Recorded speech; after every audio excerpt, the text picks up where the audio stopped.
2026년 7월 16일 새벽을 여는 말씀은 이사야 28장의 말씀입니다. 그 가운데 14절부터 16절까지 봉독하여 드리겠습니다.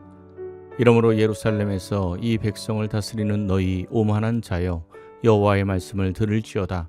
너희가 말하기를 우리는 사망과 언약하였고 수올과 맹약하였은즉 넘치는 재앙이 밀려올지라도 우리에게 미치지 못하리니 우리는 거짓을 우리의 피난처로 삼았고 허위 아래에 우리를 숨겼음이라 하는도다. 그러므로 주 여호와께서 이같이 이르시되, 보라, 내가 한 돌을 시온에 두어 기초를 삼았노니 곧 시험한 돌이요 귀하고 견고한 기초돌이라. 그것을 믿는 이는 다급하게 되지 아니하리로다. 아멘. 이사야 28장부터 39장까지는 크게 한 단락으로 히스기야 시대에 선포된 말씀입니다. 하나님의 뜻을 무시하고 반아수르 정책을 펼치고 애굽과 동맹을 맺은 상황에서 화를 선포하는 말씀입니다. 28장부터 31장 그리고 33장은 히브리어 성경으로는 똑같은 단어로 시작을 합니다.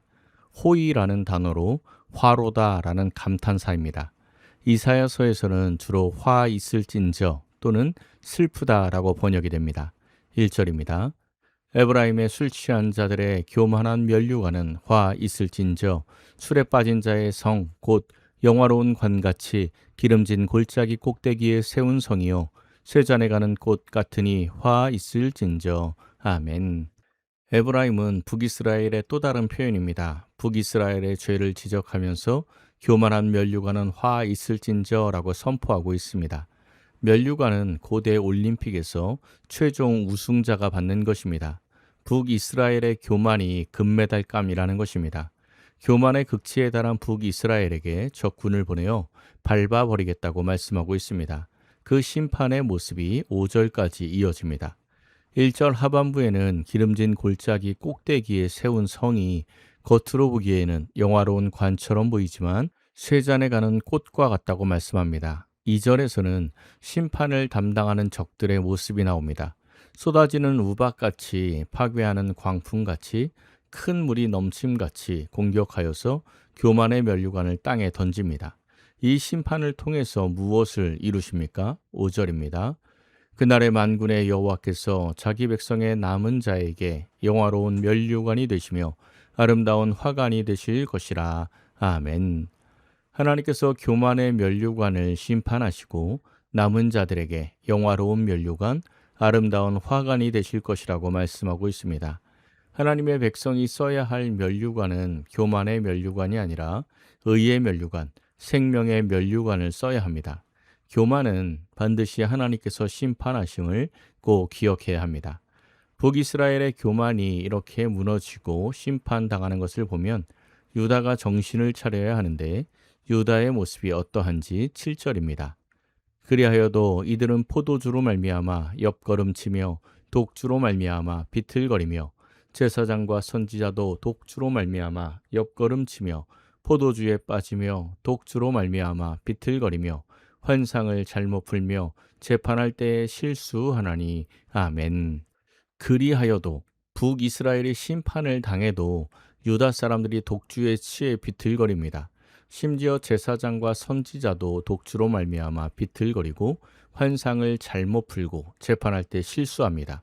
그 결과 8절의 말씀처럼 더러운 것이 가득하여 깨끗한 곳이 없는 세상이 되었습니다.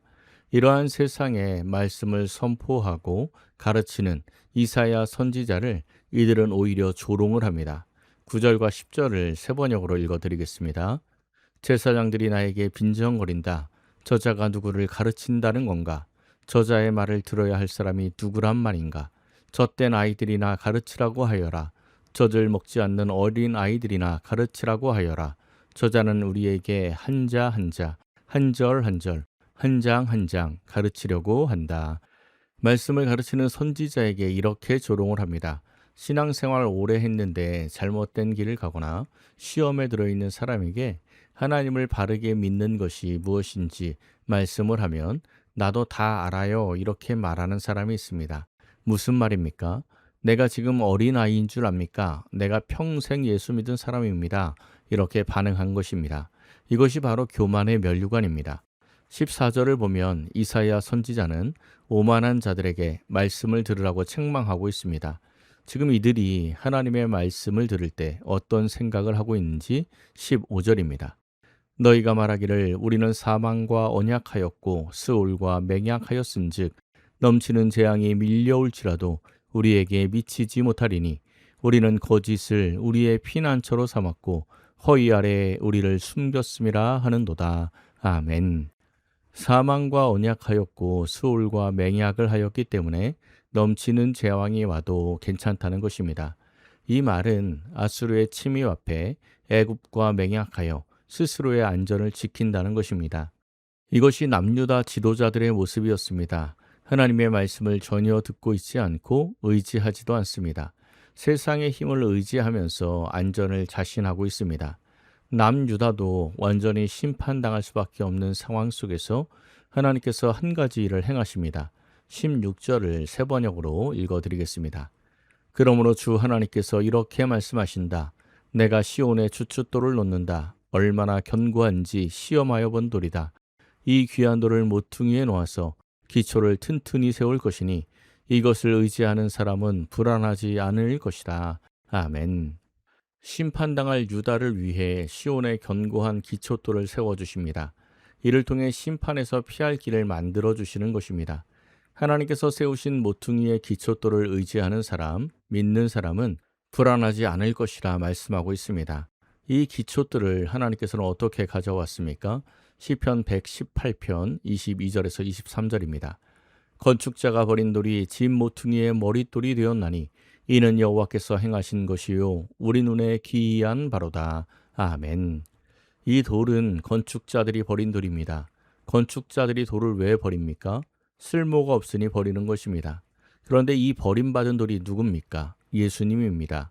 유대인들이 로마를 물리치고 자기들의 인생을 편안하게 해줄 메시아를 기다렸는데 예수님이 오셔서 자기들의 뜻대로 해주지 않으니 예수님을 버려 십자가에 못 박습니다.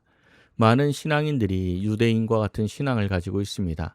믿고 있는 예수님이 십자가의 예수, 하나님 나라의 예수가 아니라 자기의 나라를 회복시켜줄 예수를 기다리고 믿습니다. 자기가 원하는 인생의 건축에 도움이 되는 예수를 믿는다는 것입니다. 그러니 내 소원이 이루어지지 않으면, 내 뜻대로 되지 않으면 내 인생에 도움이 안 된다고 예수를 버립니다. 예수님을 믿고 인생의 기초돌로 삼는 사람은 16절에서 말씀한 것처럼 다급하거나 불안하지 않습니다. 하지만 버린 자는 결국 심판을 당하게 됩니다. 그 내용이 17절부터 29절까지의 내용입니다. 우리에게 예수님은 어떤 돌이 되고 있습니까? 예수님을 내가 원하는 인생에 도움이 될 분으로만 생각하고 있다면 버릴 돌로 생각하고 있는 것입니다. 예수님은 내가 원하는 인생의 건축을 도와주는 벽돌이 아닙니다. 내 인생의 기초돌입니다. 기초돌이 없으면 무너져 내립니다. 예수님이 내 인생의 기초돌이 될 때 우리는 다급하거나 불안하지 않고 참된 평안을 얻게 되는 것입니다. 오늘 하루 예수님이 내 인생의 기초요, 내 인생의 머릿돌임을 기억하고 주의 뜻대로 살아가는 복된 하루가 되시기를 예수님의 이름으로 간절히 축원합니다. 기도하겠습니다. 사랑의 하나님 감사합니다. 오늘도 말씀과 기도로 하루를 시작하게 하시니 감사드립니다. 날마다 기도하고 날마다 말씀을 붙들어도 때때로 우리에게 교만의 면류관이 남아있음을 봅니다. 이제 교만의 면류관을 완전히 벗어버리고 의의 면류관, 생명의 면류관을 쓰게 하옵소서. 예수님이 내 인생의 도구가 아니라 내 인생의 기초임을 기억하고 오직 주만 의지하고 신뢰하여 이 세상에서 참된 평안으로 살아가게 하옵소서. 오늘 하루도 주의 뜻대로 살아가는 복된 하루가 되게 하옵소서.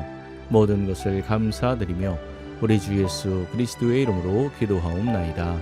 아멘. 오늘 말씀을 생각하고 하루를 결단하며 깊은 기도의 자리로 나아가겠습니다.